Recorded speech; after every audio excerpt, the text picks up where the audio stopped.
Troisième partie, comment peut-on vendre nos compétences à un recruteur? Il faut savoir qu'en matière de recrutement, ce qui retient l'attention d'un recruteur, c'est les compétences qu'une personne a pu développer lors de l'exercice de son métier ou lors d'une activité extra-professionnelle. Savoir les exprimer est alors primordial. Qu'il s'agisse d'une compétence personnelle ou d'une compétence professionnelle, il faut que vous puissiez les mettre au clair. Pour vous aider, en ce qui concerne les compétences professionnelles que vous avez pu développer, deux méthodes se présentent.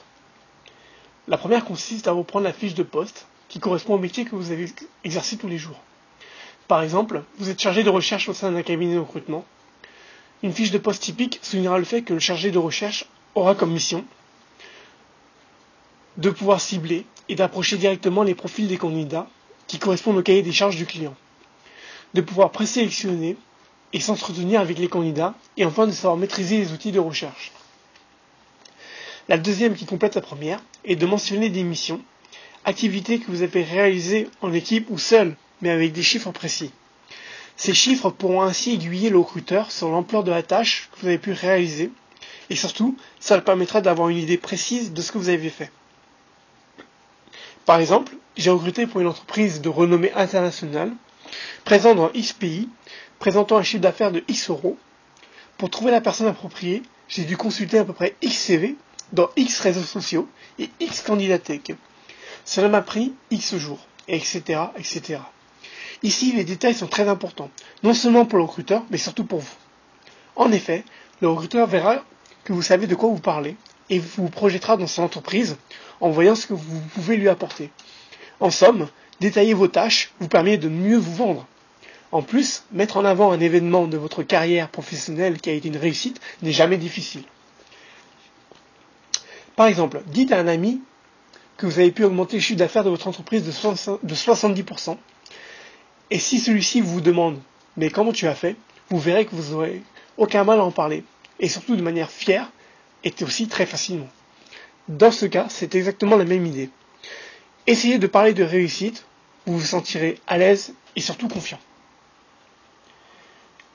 En ce qui concerne maintenant les compétences personnelles. Souvenez-vous de mon exemple pris précédemment dans ma deuxième partie. Pour vous remettre dans la situation, vous êtes trésorier pour une association que vous avez montée avec des amis. Vous souhaitez être vraiment trésorier dans votre activité professionnelle. Vous postulez à plusieurs offres d'emploi.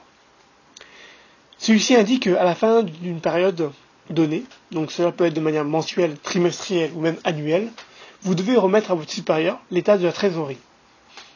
Comme dit précédemment, la manière la plus simple est d'additionner les rentrées d'argent et de les soustraire avec les sorties d'argent.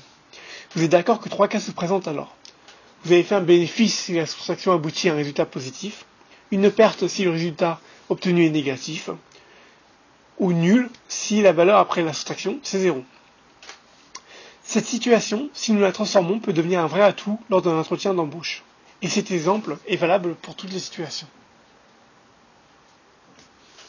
En effet, si vous tracez un tableau à 2 colonnes, vous obtenez ce qu'on appelle en comptabilité un compte de résultat.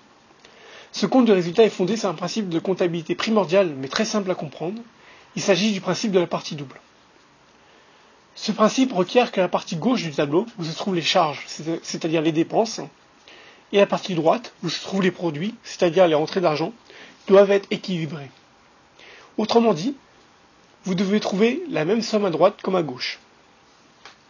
Si ce n'est pas le cas, une fois que vous avez rempli les colonnes et que vous les avez additionnées, l'écart représenté par le nombre obtenu, qui permet normalement d'équilibrer le tableau, est appelé alors résultat comptable.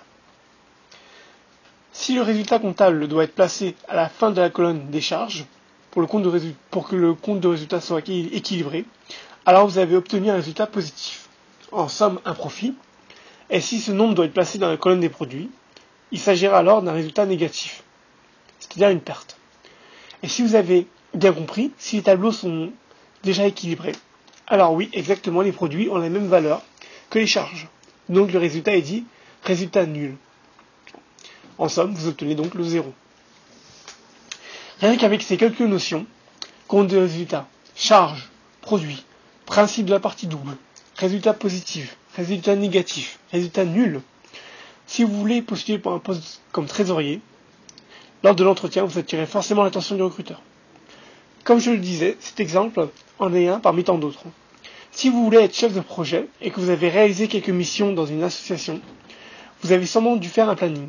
Si c'est le cas, je vous invite à jeter un coup d'œil sur la méthode Gantt, qui s'écrit G-A-N-T. Il s'agit d'un outil permettant de modéliser la planification de tâches nécessaires à la réalisation d'un projet. Il vous aidera à comprendre quels sont les mots techniques et par quel biais cette méthode aide à établir un plan d'action. Je terminerai par ce petit conseil qui pourra, j'espère, vous aider à mettre en avant vos compétences, qu'elles soient professionnelles ou personnelles. Prenez une feuille de papier, marquez au centre de cette dernière ce que vous avez réalisé et entourez ce mot.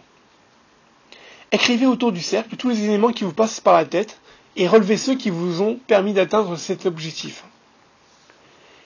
Cela vous aidera à clarifier chaque étape de ce projet. Et surtout, ça vous permettra de mettre en avant les éléments qui ont été décisifs à la réalisation de ce projet. Et en plus, cela vous aidera à préparer votre argument lors de votre entretien d'embauche. Afin de mieux vous aider à votre entretien d'embauche, je vous invite à aller sur l'onglet du site intitulé « Préparer son entretien d'embauche ».